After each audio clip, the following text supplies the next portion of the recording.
What is the difference between millets and rice? ఈ వీడియోలో discuss చేద్దాం. దిస్ ఇస్ చైతన్య పేర్ల fitness trainer and wellness coach. Welcome to our channel.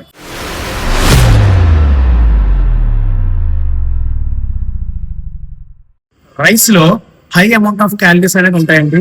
Millets లో సకానికి సగం calorie load అనేది తగ్గిపోతుంది. రైస్ లో ఫైబర్ కంటెంట్ అనేది ఉండదు. పీచు పదార్థం లేకపోవడం వల్ల ఫాస్ట్ గా డైజెస్ట్ అయిపోతుంది. మిల్లెట్స్ లో 10 to 12% ఆఫ్ ఫైబర్ పర్సెంటేజ్ అనేది ఉంటుంది. రైస్ లో గ్లైసెమిక్ ఇండెక్స్ అనేది చాలా హై లెవెల్ లో ఉంటుంది. అందుకే మన బాడీలో షుగర్ లెవెల్స్ అనేవి ఫాస్ట్ గా రైజ్ అయిపోతాయి. మిల్లెట్స్ లో గ్లైసెమిక్ ఇండెక్స్ అనేది చాలా లో లెవెల్ లో ఉంటుంది. సో మనకి షుగర్ లెవెల్స్ అనేవి అంత ఫాస్ట్ గా రైజ్ అవ్వవు. రైస్ లో ప్రోటీన్ సోర్సెస్ అనేది అసలు ఉండవండి. మిల్లెట్స్ లో 8 to 10 grams of 10% of protein sources అనేది మనకు లభిస్తుంది. రైస్ లో న్యూట్రిషన్ వాల్యూస్ అసలు ఉండవు.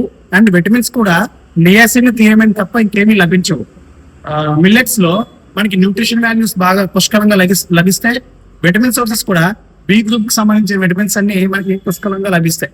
And minerals like iron, calcium, zinc కూడా మనకి బాగా లభిస్తాయి.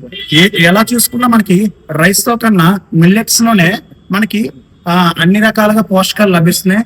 సో రైస్ కన్నా మన డైట్ లో మిల్లెట్స్ యాడ్ చేసుకోవడం చాలా బెటర్.